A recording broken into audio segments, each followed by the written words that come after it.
Hey, it's me, Baloney. I listened to 7 albums today. I'm gonna review them all in this video. Maybe you'll get some more stuff to listen to, maybe you'll completely disagree with me. Who knows?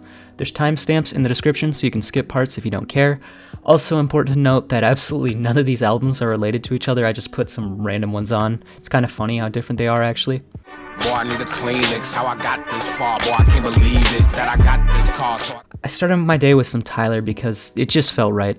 I've heard this album once or twice, but it was one of those times where I played it and didn't really pay attention to the whole thing, and I like it. Ultimately, I think it's a fun album. There's some straight bangers in here like I Ain't Got Time or See You Again, and there's some ones I'm not too big a fan of. Still, almost every song on here is at least good. It's definitely different, and it's trying to be different. Sometimes it pays off, and sometimes it doesn't. That's generally how it is with that kind of music. The only other Tyler project I've heard is Igor, which is actually one of my favorite albums ever. I don't have much to say. I give it 3 stars. I should just make it clear real quick in case people get mad. 3 stars means it's good. I enjoyed it. Alright, 3 stars is not bad.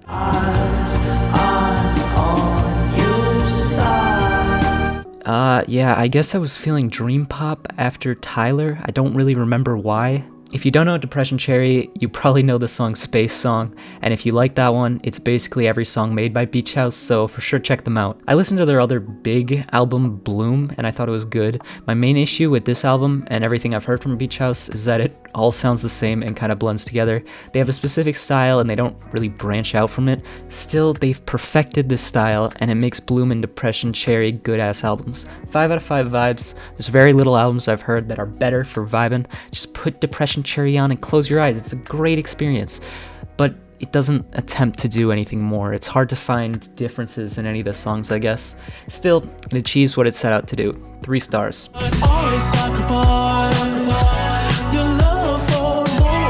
So I listened to After Hours yesterday, and I figured I should listen to Dawn FM today. This is a great album. I've heard it before, but again, when I used to listen to albums, I would pay attention to the whole thing. The first half of Dawn is incredible. Each song is...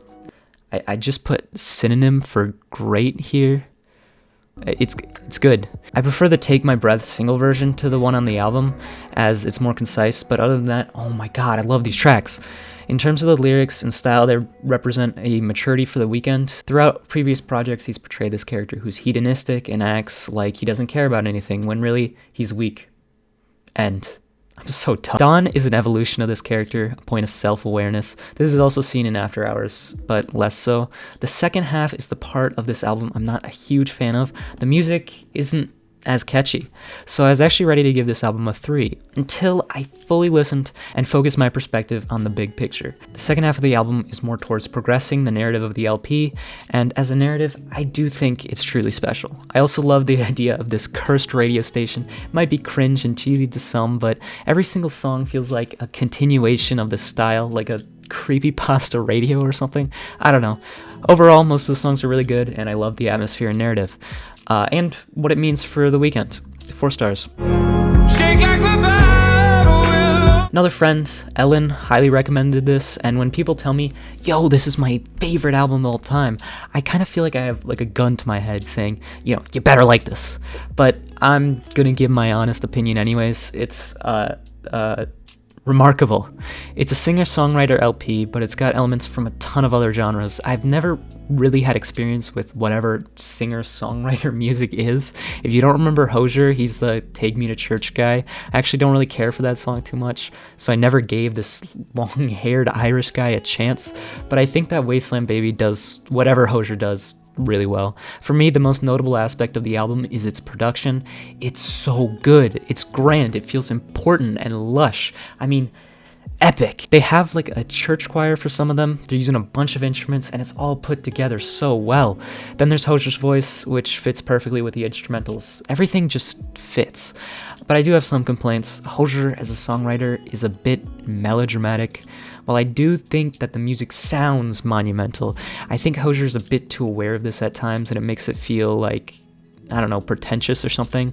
The album is also supposed to be covering Apocalypse and Wasteland or whatever, but I only see that in a few songs. The rest, I don't see having this theme. Your enjoyment of the album is really dependent on whether you're immersed in Hozier's lyrics, his voice, and the production, or you find it flat and maybe a little disingenuous. For me, I was surely immersed. I also have to say I'm just not a fan of the slower, quiet songs. They're just too boring for me.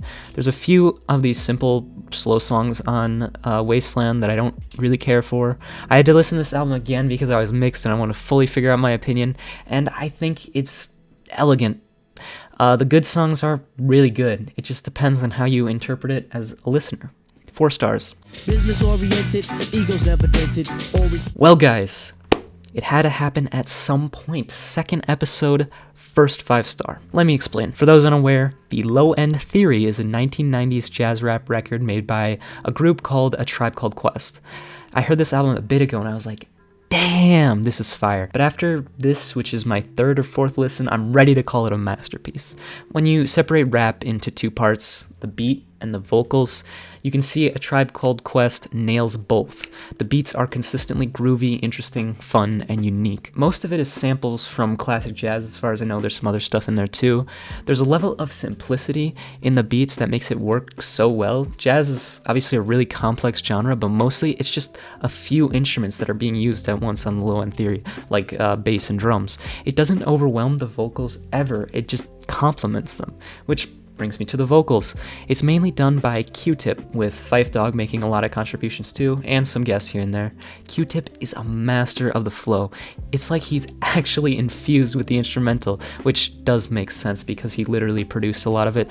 Phife is also great. These guys both are so talented at understanding the instrumental and working on top of it.